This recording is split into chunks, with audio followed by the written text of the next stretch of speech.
또 그들에게 이르시되 내가 진실로 너희에게 이르노니 여기 서 있는 사람 중에는 죽기 전에 하나님의 나라가 권능으로 임하는 것을 볼 자들도 있느니라 하시니라.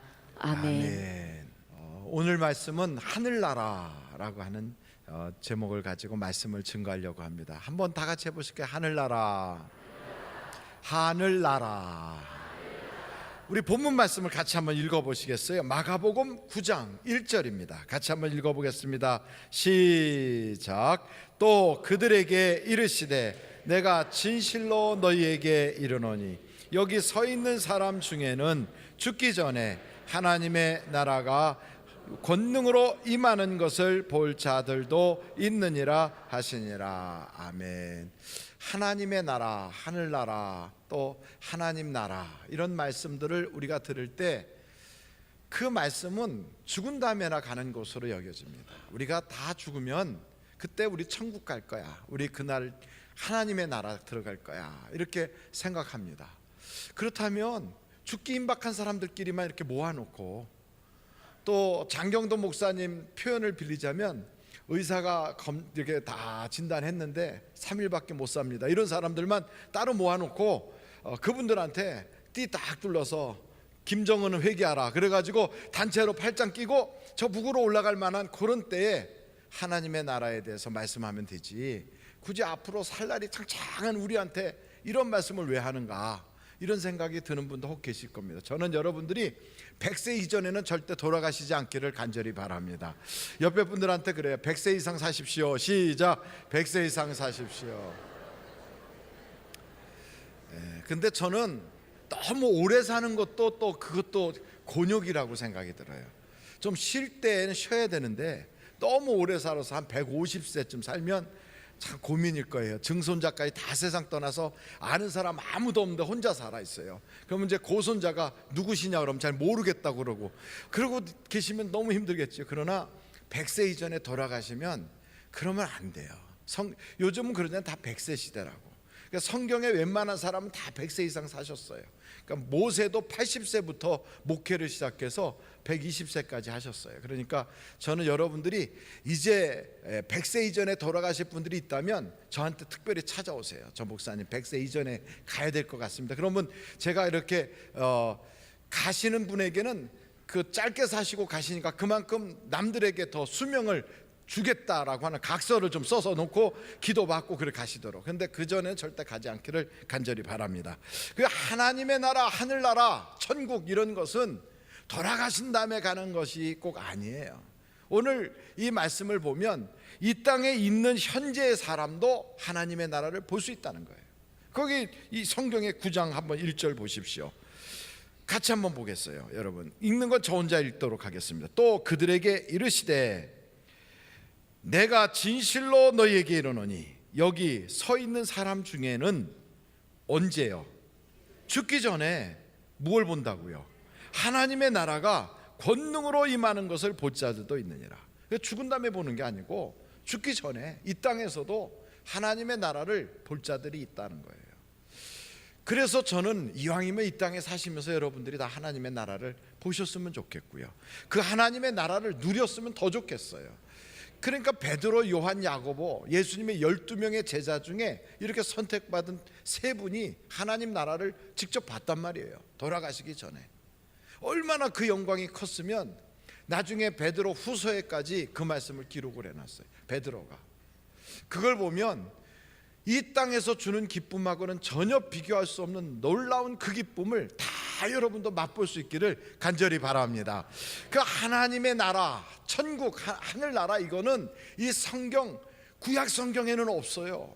구약 성경 어디를 봐도 천국에 대한 이야기가 없고요, 하나님의 나라에 대한 이야기가 없어요.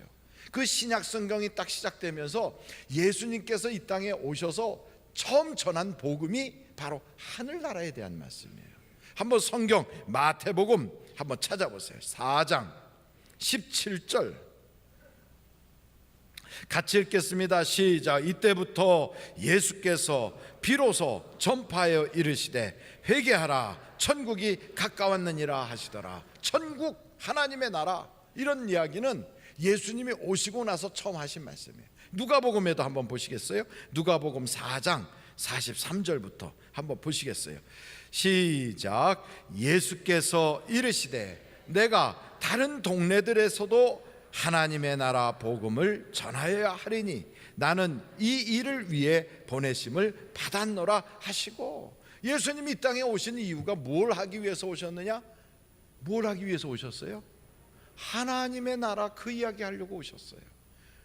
우리는 예수님은 그냥 그 순환당하신 것하고 그리고 십자가 달려 돌아가신 것 그리고 다시 부활하신 것, 이 예수님의 십자가 사건, 고난의 사건이 성경에 너무 강하게 딱 기록이 되어 있으니까 그 말씀의 빛에 의해서 가려져 가지고 하나님의 나라를 잘 못 보는 거예요. 여러분, 밝은 대낮에는 별이 그렇게 아름다워도 별이 안 보여요. 그러나 깜깜해지면 그 별이 보이는 것처럼 오늘 이 성경에는 하나님의 나라가 얼마나 많이 기록이 되어 있는데도 그것보다는 십자가에서 부활하신 예수님에 대한 이야기가 너무 강조되다 보니까 그것 때문에 사람들이 누구든지 예수만 믿으면 구원받아, 그분이 십자가에서 내 죄를 다 씻어주셨어. 맞아요. 너무 큰 은혜고요, 너무 큰 사랑이에요. 이 큰 사랑을 받다 보니까 그러므로 우리는 예수 믿으니까 다 천국까지, 이런 마음이 다 굳어져 가지고요, 교회 다니는 사람들이 그냥 믿으면 천국 간다는 아니란 생각에 빠져가지고 이 세상에 살면서 하나님의 나라에 대한 그런 갈망도 없고요, 이 세상에 살면서 신앙생활이 성장을 하거나 생활이 좀 더 나아지거나 아니면 삶 속에서의 아름다운 열매를 맺어지는 경우가 흔치 않아요. 그래서 사람들이 전도를 하더라도 말로 예수 믿으세요 이렇게 전도되는 경우는 많이 있지만, 나는 저 사람의 삶을 보고 예수 믿어야 되겠다 하는 생각을 했습니다 하는 사람은 많지가 않단 말이에요. 그만큼 신앙생활에 생활이 다른 사람에게 예수님의 흔적을 보일 수 있는 사람이 많지 않아요. 특별히 그것은 어디에 그렇게 많지 않냐면 한국교회에 많지 않아요. 똑같은 신앙생활을 하더라도 서구 교회들이나 미국에 있는 크리스찬들은 크리스찬 문화가 그들을 딱 지배해요. 근데 대한민국은 크리스찬들이 하나님을 잘 믿어서 하나님 중심으로 살아가는 것 같은데도 삶의 모습에서는 유교와 불교와 세상의 다른 문화가 그들을 지배하고 있어요.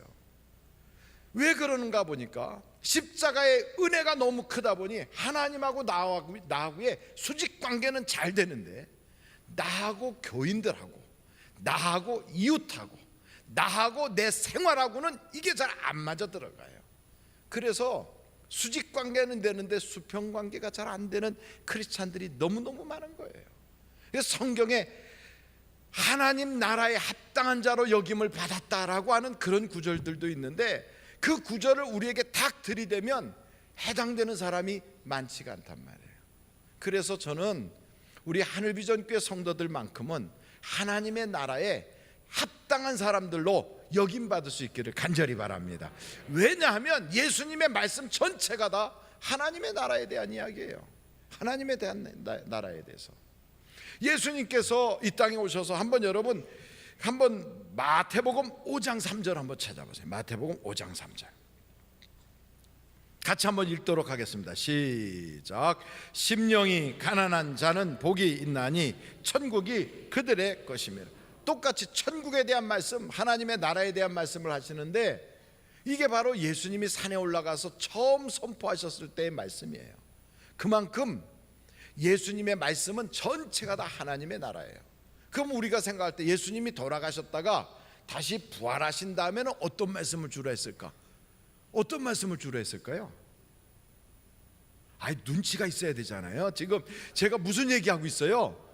하나님의 나라에 대한 말씀을 하잖아요. 그러면 예수님이 돌아가셨다가 부활하셔서 40일 동안 살아계실 때는 주로 무슨 말씀을 했을까요? 천국 가는 이야기 했을까요? 하나님의 나라에 대한 이야기를 했을까요? 한번 사도행전 1장 3절 찾아보세요. 사도행전 1장 3절 찾으셨어요? 우리 같이 한번 읽어보도록 합니다. 시작. 그가 고난 받으신 후에 또한 그들에게 확실한 많은 증거로 친히 살아 계심을 나타내사 40일 동안 그들에게 보이시며 뭘 했다고요? 하나님 나라의 일을 말씀하시니라. 하나님 나라의 일을 말씀하셨어요. 그러니까 그만큼 하나님 나라가 중요하다, 중요하지 않다? 중요하다. 그러니까 예수님은 이 복음서를 비롯해서 서신서 전체 하나님의 나라, 천국, 하나님 나라 이 얘기가 약 104군데가 나와요. 엄청나게 나와요. 그럼 십자가에 대한 이야기는 얼마나 나오나? 한 10여 군데밖에 안 나와요. 그러니까 십자가에 대한 말씀보다도 하나님의 나라에 대한 말씀이 10배나 많아요. 그런데도 사람들이 하나님의 나라에 대해서는 관심이 그리 많지 않다고요. 그거에 죽은 다음에 가는 거죠. 물론이에요. 돌아가셨을 땐 반드시 하나님 나라 가시기를 간절히 바랍니다. 그때 지옥 간 사람들은 가만 안 둔다, 이렇게 옆에 사람한테 우리 지옥 간 사람 가만두지 맙시다, 이렇게 한번 인사하세요. 시작. 지옥 간 사람 가만두지 맙시다. 그러고 혼자 지옥 가면 큰일 나는 거예요. 그거야 지옥 가겠어요? 그럼요, 지옥 갈 사람 없지. 하늘비전교회까지 다니면서 지옥 가면 말이 안 되지요. 하나님께서 그러셨어요. 우리 주님이 뭐라고 그러셨냐면, 눈을 빼는 한이 있어도, 차라리 손이 잘못하면 손을 찍어내는 한이 있어도 지옥만큼은 가지 마라. 하나님의 나라에 반드시 들어가야 된다, 이렇게 말씀하셨어요. 그리고 여기 계신 분들은 우리가 이 세상 떠나는 그 순간에 천국이 싹 예비되어 있는 그런 복받은 분들이 다 되시기를 간절히 바랍니다. 그런데 이 세상에 살면서도 하나님 나라를 맛보는 게 중요하다고 그랬잖아요. 왜냐하면 예수님만이 그렇게 하나님의 나라에 대해서 증언하신 게 아니에요. 그럼 예수님의 제자들, 그리고 예수님의 복음을 전한 사람들은 주로 초대교회에 무슨 이야기를 했는가? 한번 여러분 빌립이 뭐라고 했는가? 사도행전 한번 찾아보세요. 사도행전 8장 12절. 사도 바울, 베드로, 요한 이런 분들뿐 아니라 그 빌립이라고 하는 초대교회 집사님도 뭐라고 했는가? 한번 같이 읽어보실까요? 시작. 빌립이 하나님 나라와 및 예수 그리스도의 이름에 관하여 전도함을 그들이 믿고 남녀가 다 침례를 받으니. 그러니까 하나님 나라에 대해서 했어요. 사도 바울이 마지막 죽기 전까지 무슨 설교를 했느냐면 하나님 나라에 대한 설교를 했어요. 그래서 사도행전 28장이 마지막 장인데 28장 한번 찾아보세요. 사도행전 28장 23절 제가 읽겠습니다. 그들이 날짜를 정하고 그가 유숙하는 집에 많이 오니 로마에 끌려갔을 때, 사도 바울이 죽기 직전 로마에 갔을 때 그때 거기에서 있었던 일이에요. 바울이 아침부터 저녁까지 강론하여 무엇을 증언했다고요? 하나님의 나라를 증언하고 모세의 율법과 선지자의 말을 가지고 예수에 대하여 권하더라. 31절 보겠어요. 28장 31절 같이 한번 읽겠어요. 시작. 하나님의 나라를 전파하며 주 예수 그리스도에 관한 모든 것을 담대하게 거침없이 가르치더라. 그러니까 하나님의 나라에 대해서 전했다는 거예요. 그럼 여러분, 이렇게 중요한 하나님의 나라가 왜 우리 그동안 잘 안 했는가? 사도신경을 딱 보면 사도신경 속에 하나님의 나라라는 말이 한마디도 없어요. 그러다 보니까 우리가 신앙 고백을 매주마다 하는데 하나님의 나라에 대해서는 별로 이야기를 안 하는 거예요. 그런데 도리어 성경책 속에 나와 있는, 사도신경은 성경책 속에는 없거든요. 근데 이 성경책 속에 있는 예수님이 가르쳐 주신 기도가 있어요. 그걸 뭐라고 그러죠? 주기도문이라고 그래요. 거기에는 뭐라고 나와 있냐면 하나님의 나라가 이 땅에 이루어지기를 기도하라고 그랬어요. 그러니 우리 주님이 가르쳐 주신 그 하나님의 나라를 그동안에 종교개혁 하시는 분들이나 그동안에 목회하는 많은 목사님들이 그 중요한 거는 자세히 가르치지 않고 예수 그리스도를 믿기만 하면 구원받습니다 하고 하는 이신칭이라고 불려지는 믿으면 구원받습니다, 이것만 강조를 하다 보니까 삶의 열매가 없는 거예요. 생활 속에 능력이 빠져나간 거예요. 초대교회 성도들처럼 로마라고 하는 엄청난 정부를 확 뒤집어 엎을 만한 도덕적인 위에 서지도 못하고요. 그리고 그들의 삶에 하나님의 역사가 별로 나타나지 못하는 거예요. 그래서 우리는 초대교회 신앙으로 다시 돌아가자 그러려면 믿으면 구원받는다는 그 놀라운 말씀과 더불어 하나님의 나라에 대한 확실한 신앙이 우리 속에 있어야 돼요. 그러면 하나님의 나라는 도대체 뭐냐? 우리 주님이 말씀하신 것 중에 너희는 먼저 뭘 구하라고 그랬어요? 그의 나라를 구하라고 그랬어요. 주기도문에도 나와 있는데 그의 나라가 뭐냐? 예수님이 통치하는 나라예요. 예수님이 다스리는 거예요. 역사하는 바로 그곳이에요. 거기가 하나님의 나라예요. 그러니까 귀신 들린 자가 귀신이 떠나가고, 병든 자가 병이 치료받고, 기도하는데 응답을 받고, 하나님의 역사가 나타나는 바로 거기가 하나님의 나라예요. 거기가. 한번 여러분 성경 말씀을 한번 찾아보시면 좋겠는데, 마태복음 12장 28절 한번 찾아보세요. 마태복음 12장 28절 한번 같이 읽어보겠습니다. 시작. 그러나 내가 하나님의 성령을 힘입어 귀신을 쫓아내는 것이면 하나님의 나라가 이미 너희에게 임하였느니라. 누가복음도 봐요. 11절, 누가복음 11장 20절 한번 다 찾아보세요. 누가복음 11장 20절 같이 읽겠어요. 시작. 그러나 내가 만일 하나님의 손을 힘입어 귀신을 쫓아낸다면 하나님의 나라가 이미 너희에게 임하였느니라. 하나님의 나라가 뭐냐면 하나님이 역사하는 거예요. 하나님이 거기서 활동하시는 거예요. 거기서 일하시는 거예요. 그래서 저는 여러분들이 가정에서, 교회에서, 우리 나라에서 하나님의 나라가 이루어지기를 간절히 바랍니다. 비록 예수 믿는 사람이라 할지라도요, 이 하나님의 나라를 다 보는 게 아니거든요. 예수 믿는 사람인데 내 집안에 하나님이 역사하지 않고 세상 문화가 지배를 해요. TV가 지배를 해요. 교회를 다니는데도 교회 다니면서도 이 세상 가치관이 그 사람을 지배를 해요. 그래서 세상에서 대접받는 모습으로, 세상에서 하던 그 행태로 똑같이 교회 와서도 생각도 그렇고 말하는 것도 그렇고 행동도 그러면 하나님의 나라가 이루어진 게 아니에요. 그 사람에게는 어떻게 해야 되느냐? 하나님의 나라가 이루어지기 위해서는 하나님이 일하시는 모습이 보여야 되잖아요. 그 기도해서 응답받는 모습이 나타나야 되고, 그 사람 속에 있었던 더러운 것들이 떠나가는 모습이 보여야 되고, 각 가정에서 웅크리고 있던 어둠의 권세가 떠나가야 되고요.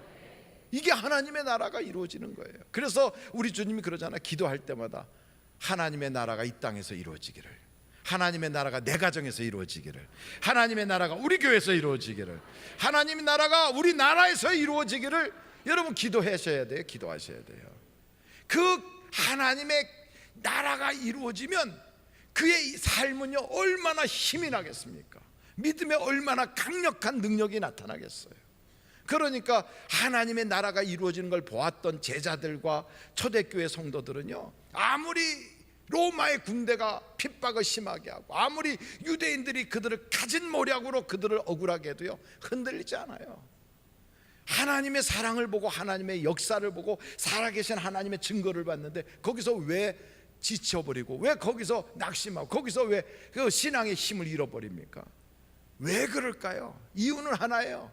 하나님의 역사 나라를 보지 못했으니까 그러는 거예요. 그걸 보면 넘어지지 않아요. 그걸 보면 넘어져서도 또 일어나요. 저는 우리 하늘비전교회 성도들이 다 그리 되기를 간절히 바랍니다. 그런데 하나님의 나라를 본다는 걸 저는 우리 교회에서 이제 성령 주말 수양회라든지 성령 치유 사역 같은 거 이런 거 할 때 가서 이렇게 보면 가끔씩은 거기 계신 분들 중에 귀신이 떠나가는 걸 봐요. 귀신이 이렇게 떠나는 걸. 귀신이 속에서 떠날 때 그냥 떠나는 게 아니고 막 구역질해 가면서 떠나요. 그러니까 귀신이 떠나는 그 과정은 너무너무 힘들어요. 그러니까 이 속에서부터 아주 이 더러운 것들이 막 올라와 가지고 그냥 토하거든요. 막 토하고, 아우 생각만 해도 더러워요. 식사 전인데 이런 말씀드려 너무 죄송해요. 근데 막 엄청 토하고 냄새도 나고요. 더럽기가 이루 말할 수가 없어요. 근데 그걸 다 할 때 그 본인은 얼마나 힘든지 막 눈물을 쏟아가면서 온몸을 비틀어요. 그렇게 힘들어요. 근데 왜 그걸 하느냐? 그렇게 딱 귀신이 떠나가고 나면요 얼굴이 굉장히 밝아져요. 마치 조명받은 얼굴처럼 환해져요. 그리고 몸이 가벼워져요. 그리고 행복해져요. 그러니까 그 이후에 주시는 하나님의 은혜가 너무너무 크니까 더러운 귀신이 떠나가게 하는 그 고통을 감수하는 거예요. 그러니 여러분, 하나님의 나라를 볼 자들도 있는데 다 보는 게 아니라 일부만 본다고요. 마태복음 13장을 보면, 한번 여러분 마태복음 13장 한번 10절부터 보세요. 마태복음 13장 10절. 제자들이 예수께 나와 이르되 어찌하여 그들에게 비유로 말씀하시나이까? 대답하여 이르시되 천국의 비밀을 아는 것이 너희에게는 허락이 되었으나 그들에게는 아니 되었나니. 그러니까 허락된 사람과 되지 않은 사람이 있어요. 그런데 허락이 돼가지고 천국의 그 비밀을 맛본 사람들은 보십시오. 12절 같이 한번 읽어보실까요? 시작.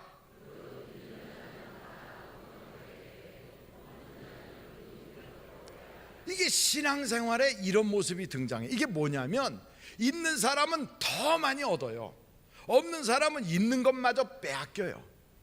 무슨 말이냐면, 기도를 해서 응답 받았어요. 그럼 그 사람이 기도를 계속 할까요? 아니면 기도를 이제 더 이상 안 할까요? 해요. 왜냐하면 응답받은 경험이 있어요. 그러니까 하나님의 나라를 체험했어요. 응답을 받았어요. 그러니까 기도하는 게 어려워도 또 해요. 그런 사람들은 기도 자리에 계속 나가요.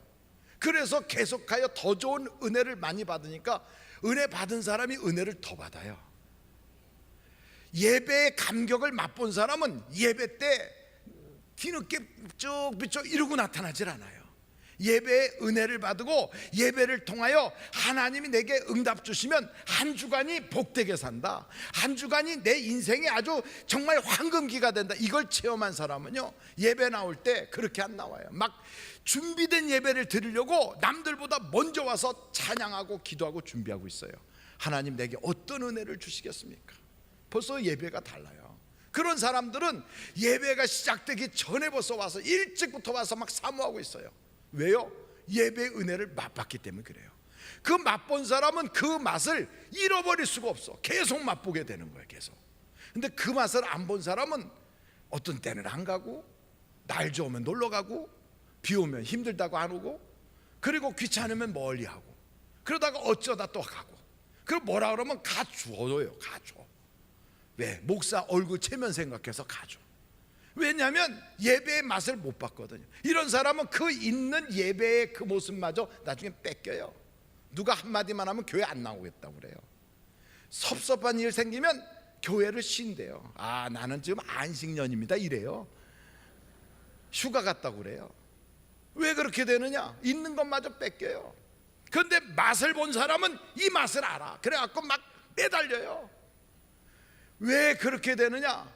신앙생활에는요, 빈익빈 부익부가 있어요. 있는 자는 더 받아요. 없는 자는 있는 것마저 뺏겨요.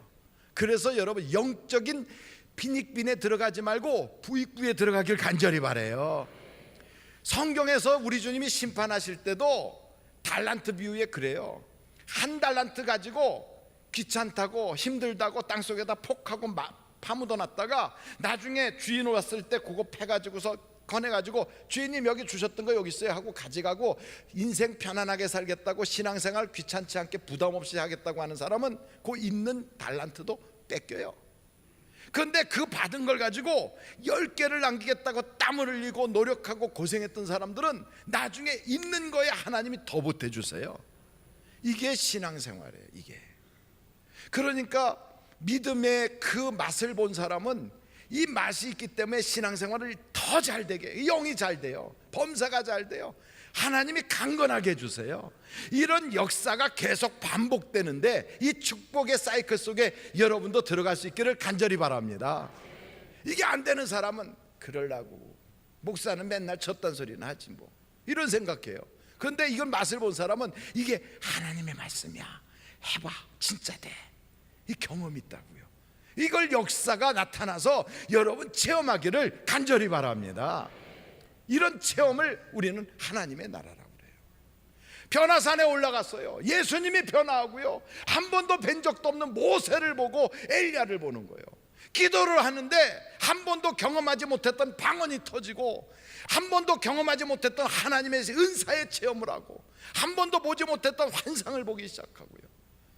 신앙생활의 열정이 내 인생 전체를 확 휘어감아서 주님이 막 끌고 가면요, 그 영적 체험을 딱 하고 나면 변화산에 올라간 제자들처럼 하나님의 나라를 보는 거예요.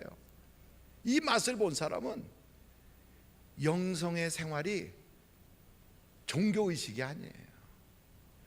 그리고 나서 이 맛을 본 사람은 세상살이가 달라져요. 그러니까 얼마나 그게 놀라우면 죽인다고 해도 포기할 수가 없어. 순교도 하는 거예요. 그래서 세상의 모든 게 다 떠나도 주님 붙잡고 승리하고 일어나요. 다시 이런 맛을 봐야지 되거든. 그러니까 교회를 다녀도 하늘나라의 맛을 못 본 사람은 그냥 그래요. 그래서 저는 우리 하늘비전교회 성도들은 하늘나라 맛을 다 보시기를 간절히 바랍니다. 옆에 분한테 그래, 하늘나라 맛보고 삽시다. 시작. 하늘나라 맛보고 삽시다.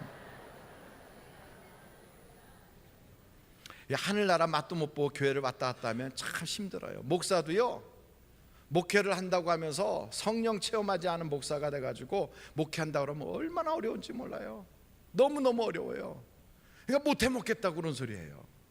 정말 그래요. 신학교에서 배운 거 4년 신학교 배우고 3년 동안 신학대학원 가서 배우고 또 박사과정 한 4년 또 하고 그래갖고 전체 해갖고선 한 10년 넘게 공부하죠. 그 공부한 거 목회 딱 시작하면 3개월이면 미천 다 드러나 버려요.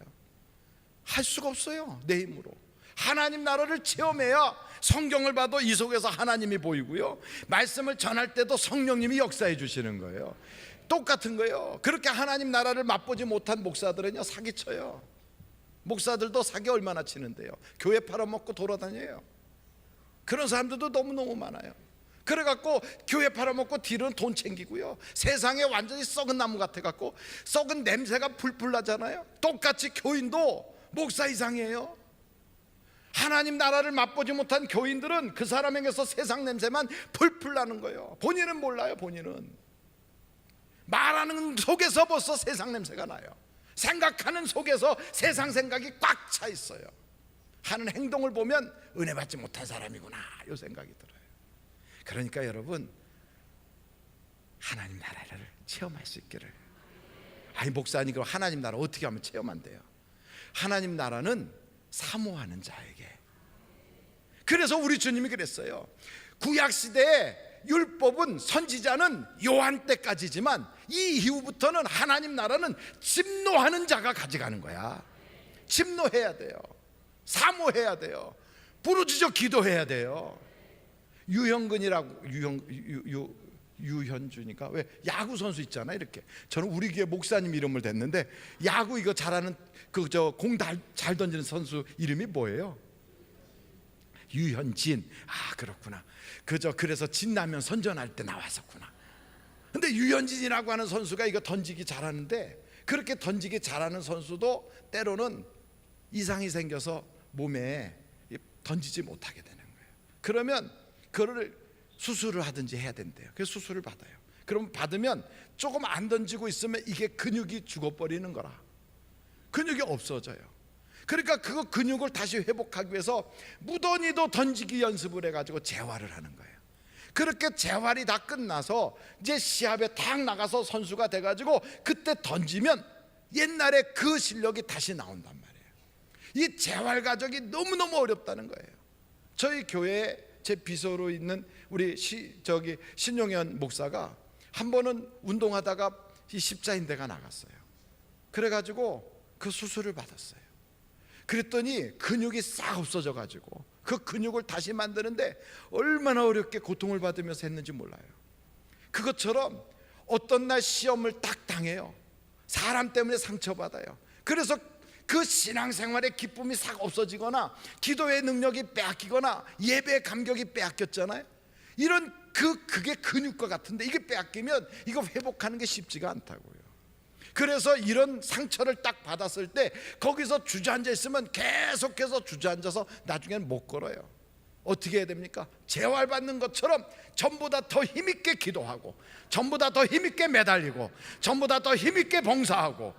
할렐루야. 그때 하나님의 나라를 더 맛볼 수가 있는 거예요. 잃어버렸던 은혜를 회복한다는 게 쉬운 게 아니거든. 모세가 시내산에 올라가서 하나님의 은혜를 거저받았어요. 이 받았던 것을 돌판에 새겨가지고 내려오는데 이스라엘 백성들을 보니까 우라가 터져가지고 견딜 수가 없어서 이 모세가 하나님께로부터 받았던 그 돌판을 집어던져 깨트려 버렸어요. 은혜를 쏟았어요. 하나님이 주신 그 놀라운 축복을 쏟았어요. 이거를 회복하려니까 얼마나 힘든지. 이제는 돌판을 하나님이 만들어주질 않아요. 네가 만들어라. 그래갖고 모세가 자기가 그 돌판을 다 만들어요. 그래가지고 이걸 들고 시내산에 올라가서 전과 똑같이 40일 동안 기도하는데 하나님이 얼마나 그 구름 속에다 집어넣고 밤이고 낮이고 그 습기 찬 그 구름 속에서 애를 먹이는지, 그러고 나서야 마침내는 영적으로 회복해서 얼굴이 해같이 빛나게 그 돌아왔단 말이에요.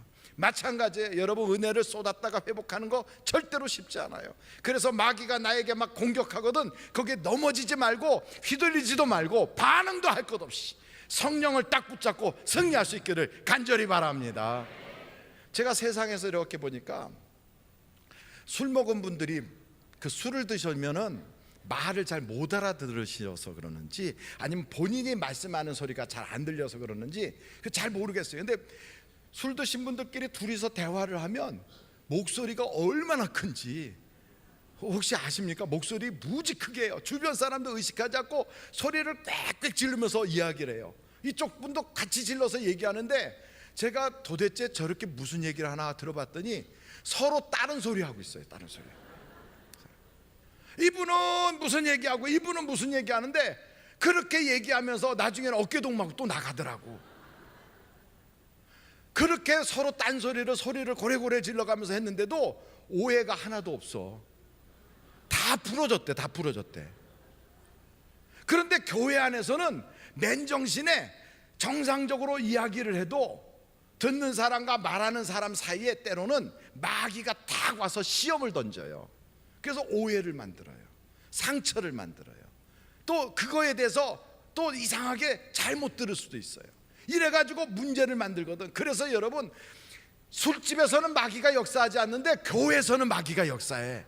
교회에서 이 마귀가 역사하는 이유가 왜 역사를 할까요? 누구 잘 되라고? 마귀가 역사하는 건 마귀가 자기가 좋으려고 하는 거예요. 우리를 망하게 하려고. 내가 울고 내가 슬퍼하고 내가 비참하게 느껴지고 내가 좌절하는 걸 보고 마귀는 기뻐해요. 그러나 그렇게 마귀가 시험거리 막 집어던질 때 우리가 그걸 이기고 일어나잖아요. 그러면 누가 기뻐하실까요? 성령이 기뻐하고 내 영혼이 기뻐하고 하나님이 기뻐하시고. 그럼 얼마나 좋아. 그래서 여러분, 아무리 시험거리가 있어도 넘어지지 마세요. 일어나서 하나님의 나라를 만들 수 있기를 간절히 바랍니다. 만들어야 돼요. 만들어야 돼요. 그래서 천국은 침노하는 자의 것이고 더 힘있게 더 밀어붙여야 되는 거예요. 마지막으로 저는 이 말씀을 보면서 하나님의 나라는 하나님이 역사하는 바로 그곳이 하나님의 나라라서 기도도 그의 나라가 이루어달라고 기도해요. 우리 가정에서도 하나님 TV가 없어지게, 하나님 그런 세상 문화가 없어지게, 내 집안에서뿐 아니라 내 속에서도 다 그게 없어지게 해주세요. 이런 기도뿐 아니라요, 하나님의 나라는 우리 속에 있어야 돼. 우리 속에.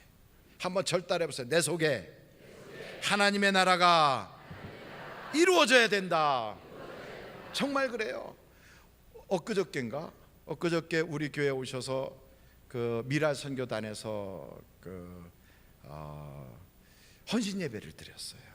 그때 미라 선교단에서 오신 분들 중에 시각장애인 4분이 이렇게 서가지고 찬양하시는 그 찬양 하면서 그분들이 쓴 그 찬양곡의 가사는 다른 분이 가사를 쓰셨는데 그 가사 쓴 분이 영상으로 간증을 하는 모습이 나왔었어요.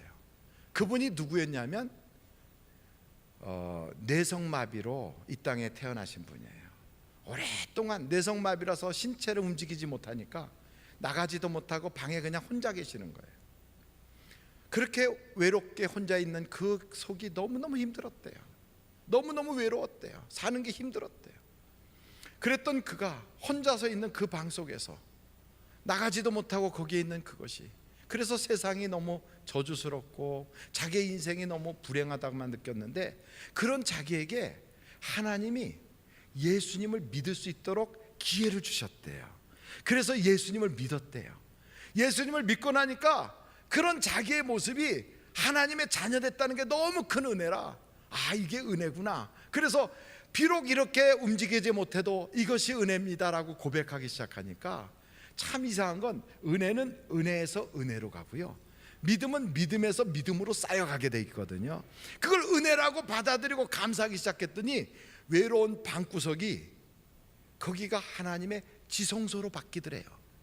아, 여기가 기도의 처소로구나. 내가 여기서 기도해야 되겠구나. 그래서 그 뇌성마비가 걸린 그분이 엎드려서 거기서 하나님께 기도하면서 받은 그 귀한 말씀을 기록해 갖고 그게 시가 돼서 노래를 하는데, 앞에서 찬양하는 그분들이 얼마나 아름답게 찬양하는지 앞도 보지 못하는데, 그 중에 한 여자분은 아이가 둘이고 남편도 있는데, 그런데 시각장애인이 됐어요. 그런 상태에서 남편이 암이 걸려갖고 위암으로 세상을 떠났어요. 그리고 두 아이는 가출을 했어요.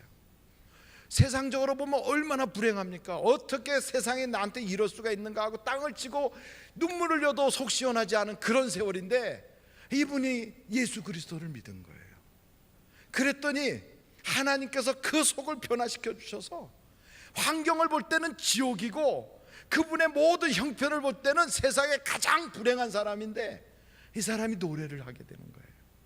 그리고 이 속에 천국이 이루어진 거예요. 여러분 혹시 그날 보셨습니까? 앞에서 찬양하는데 그 얼굴이 얼마나 환한지. 그 남자분 기타 치는 분은 권사님이세요. 남자분인데 감리교 다니셔서. 그런데 얼마나 얼굴이 밝은지 아세요? 나실 때부터 앞을 못 보는 시각장애인이고, 그런데 자기 딸은 시각장애인으로 태어났는데 수술을 해서 정상인이 됐다는데도 안경은 이렇게 두꺼운 안경을 쓰고 겨우 봐요. 그런데도 하나님의 은혜를 찬양하며 그렇게 행복해요.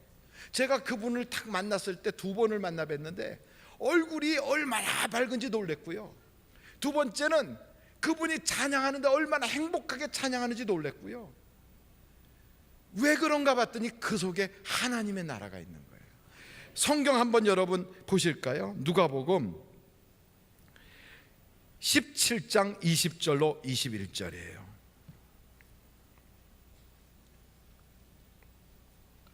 누가복음 17장 20절로 21절 한번 같이 한번 읽었으면 좋겠어요. 시작.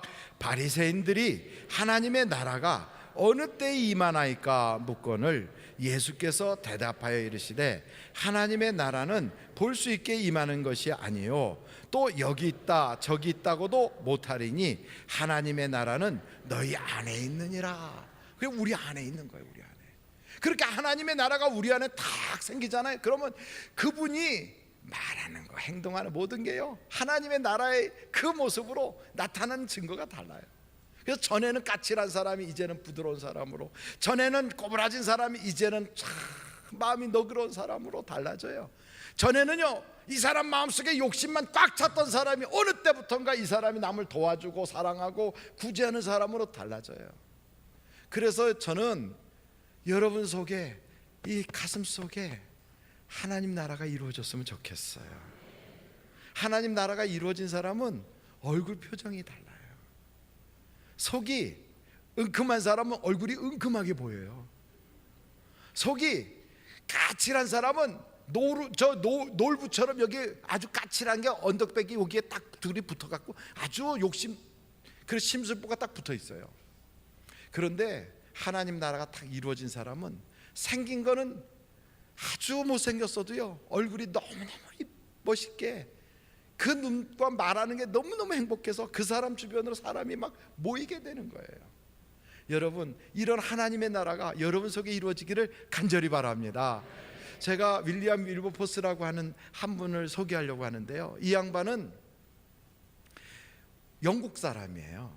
근데 이 양반이 25살에 예수를 영접했어요. 25살에.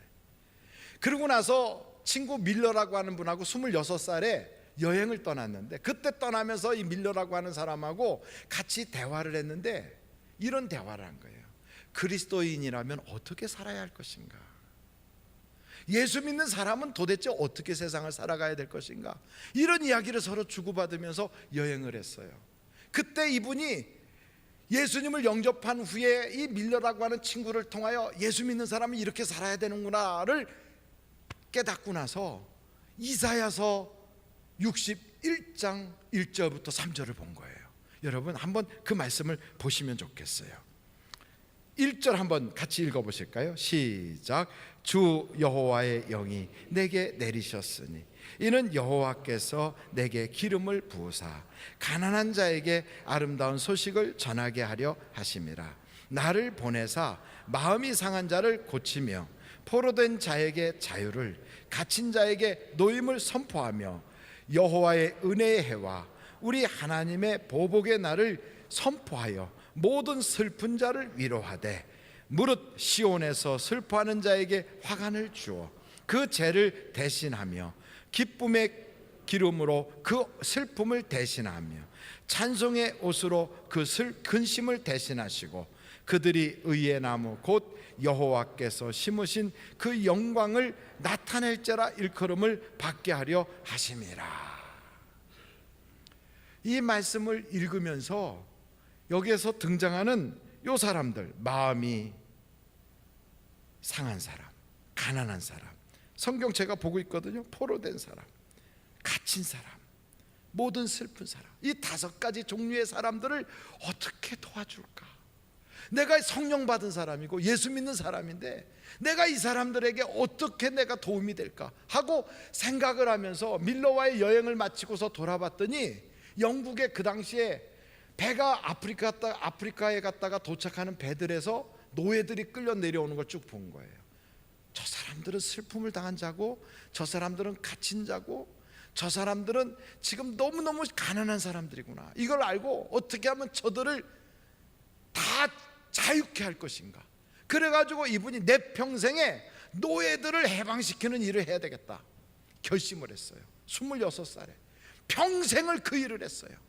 그러다가 1800 이분이 날짜가 1833년 7월 26일 날 영국에서 노예 해방령이 꽝 하고 났어요. 이분이 얼마나 노력을 많이 했는데 이분의 그 영향력으로 영국 의회에서 그걸 발표를 하고 영국 의회에서 결의를 했어요. 이 윌버포스라고 하는 사람은 유명한 인사가 아니에요. 우리는 노예 해방 그러면 누구를 주로 생각합니까? 아브라함 링컨, 미국 16대 대통령, 이 사람을 생각해요. 근데 그 아브라함 링컨이 누구한테 영향을 받았느냐? 이 윌버포스한테 영향을 받았어요. 윌버포스라고 하는 사람이 하나님을 믿는 사람은 이렇게 해야 되는구나를 깨닫고 자기 평생 이 일을 하고 세상을 떠나는 바로 그 3일 전에 영국 국회에서 이게 통과되는 걸 보고 세상을 떠났거든요. 그러고 나서 50년이 지나 1865년에 아브라함 링컨이 미국에서도 노예 해방령을 내렸어요. 이 한 사람이 마음속에 천국이 이루어지고 하나님의 나라에 대한 그 열정이 이루어져서 성령 받은 사람은 이렇게 살아가야 돼, 하나님 나라를 이렇게 만들어야 돼. 그래서 영국이라는 나라에다가 하나님 나라를 만들려고 화관을 주기 위해서 그렇게 애를 썼더니 하나님이 나라를 바꾸고요 노예 해방령을 만들었거든요. 그걸 가지고 미국의 아브라함 링컨이 그걸 받아들였죠. 우리나라는 노예 제도가 언제 없어졌습니까? 1894년이에요 지금부터 몇 년 안 됐어요. 그때 여러분 집에 있는 머슴들, 하인들, 노예들 그런 사람들 다 해방된 거예요. 그때에서. 근데 이런 일을 시작한 사람이 누구냐? 윌버포스라는 사람이 시작을 했어요. 영국에서. 왜요? 하나님의 말씀을 딱 읽을 때 하나님 믿는 사람은 이런 나라를 만들어야 된다는 결심이 있었거든. 저는 여러분 이 사람같이 그렇게 위대하고 큰 일을 꿈꾸라는 건 아니에요. 하나님의 나라가 내 마음속에 선포돼서 하나님 내 가정에서도 좀 더 나은 삶이 이루어지게 해주세요. 하나님 내 가정 속에 아픈 사람이 있으면 그 사람 속에서 기쁨이 되게 해주세요. 이걸 여러분 선포하고 하나님께 부르짖고 노력하기 시작하면 주의 역사가 나타날 거예요. 교회 안에서도 똑같아요. 교회 안에서도 나는 교회 다니는 목적이 하나님한테 은혜 받는 거야 이렇게 사는 사람하고 나는 교회 다니는 목적이 다른 사람들에게 하나님의 나라를 세워주는 사람이야, 이건 하늘과 땅이에요. 누구에게 하나님이 더 복을 주실까요? 당연하지요. 하나님의 나라를 이룩하려고 하는 사람에게 하나님의 역사가 나타나는 거예요. 이 맛을 온 성도들이 다 볼 수 있기를 간절히 바랍니다. 마음에 원하면 역사가 나타난대요.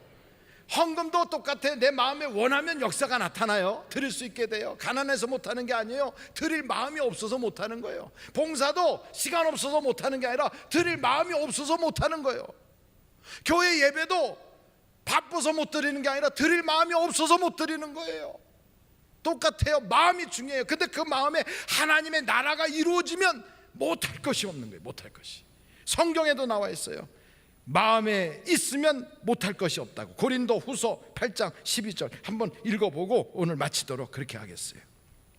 고린도 후서 8장 12절 한번 다 같이 읽어보실까요? 시작. 할 마음만 있으면 있는 대로 받으실 터이요 없는 것은 받지 아니하시리. 과부래도 두렙돈 드릴 수 있었어요. 저는 지금 헌금 얘기를 하고자 하는 게 아니에요. 헌금 시간 이미 다 지나갔어요. 제가 말씀드리려고 하는 건 기도도 똑같아요. 할 마음만 있으면 기도할 수 있어요. 그러면 천국이 그의 것이 되는 거예요. 주님 앞에 내가 천국을 소유하겠다는 마음만 있으면 거기에 우리가 몰입할 수 있어요. 그러면 그 사람은 자기의 인생살에서 하나님의 역사를 보기 시작하게 돼 있어요. 할 마음만 있으면 되는 거예요. 이번 주 마지막 주가 토요일날, 주일날, 월요일날 2박 3일 짧은 기간. 어차피 그 사이에 주일도 끼어 있어요. 그리고 연휴예요. 왕의 잔치가 있어요. 왕의 잔치를 한 번도 안 한 사람은 기회가 왔어요. 그동안에 직장 때문에 못했다, 일 때문에 못 갔다, 이런 사람들은 너무 좋은 기회예요. 은혜 받기 좋은 기회, 하나님의 나라에 동참할 수 있는 너무 좋은 기회. 이 좋은 기회가 왔어도요, 마음이 없는 사람은 연휴인데 휴가 가야지, 이 생각이 있어요. 할 마음이 있는 사람은 연휴니까 내가 주님께 은혜 받아야지, 이렇게 할 수 있어요. 마음이 중요해요. 저는 여러분들이 이번에 왕의 잔치에 참석하신다면 하나님의 나라를 맛볼 줄로 믿습니다. 정말 그래요. 하나님의 사랑을 체험할 수 있고요, 하나님이 살아계시구나를 다 경험할 수 있어요. 아무리 목사가 이야기해도 직접 본인이 벗어 먹지 않으면 배부르지 않아요. 직접 내가 예수님을 만나지 않으면 그 예수님 맛을 못 봐요. 기도하지 않으면 응답받을 수가 없어요. 목사는 말만 해줄 뿐이에요. 하늘나라는 말에 있는 게 아니에요. 능력이에요. 기도할 수 있는 능력, 헌신할 수 있는 능력, 무릎 꿇을 수 있는 능력, 내가 거기에 내 자신을 던질 수 있는 능력, 이게 하늘나라예요. 저는 여러분들이 그 하늘나라의 주인공이 되시기를 주님의 이름으로 축원합니다. 기도하시겠습니다.